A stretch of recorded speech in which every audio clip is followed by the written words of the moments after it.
সাংবাদিক বন্ধুগণ এবং প্রিয় নড়াইলবাসী, আসসালামু আলাইকুম রহমতুল্লাহ। আমি আমার যে নিয়মিত গণসংযোগের কার্যক্রম সেটা আজকে নড়াইল সদর হাসপাতাল গেটে যে হাসপাতাল মার্কেট আছে সেখানে এটা আমি এখন আসরবাদ শুরু করেছি।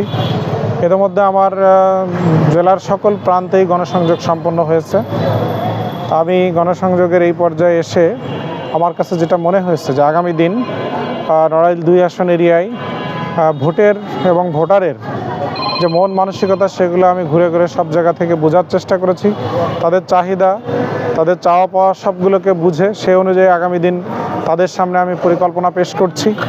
আমার কাছে মনে হয়েছে যে কোনো একজন প্রার্থীর নির্বাচনের ক্ষেত্রে, জাতীয় নির্বাচনের ক্ষেত্রে অবশ্যই তার দলীয় ভোট ব্যাংক একটা বড় ভূমিকা রাখে।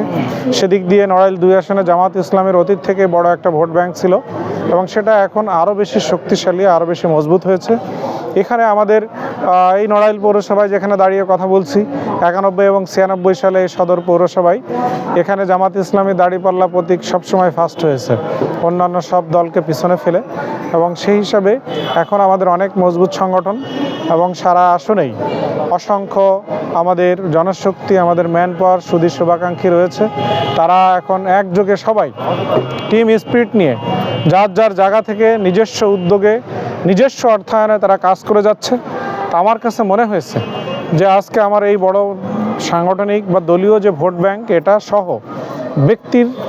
প্রার্থীর ব্যক্তি ইমেজ, এটা একটা বড় বিষয় ভোটের জন্য। সেক্ষেত্রেও আমাকে গত ১ যুগ ধরে নড়াইলবাসী যেভাবে দেখছে, বিশেষ করে ৫ আগস্টের সরকার পরিবর্তনের পরে জনসম্মুখে যেভাবে আমি সবার সামনে এসেছি, জনগণ সব সময় আমাকে দেখতে পাচ্ছে। আমি অতীতে অনেকগুলো মামলা, হলিয়া এগুলো থাকার কারণে আমি সব সময় সবার সম্মুখে যেতে পারি নাই।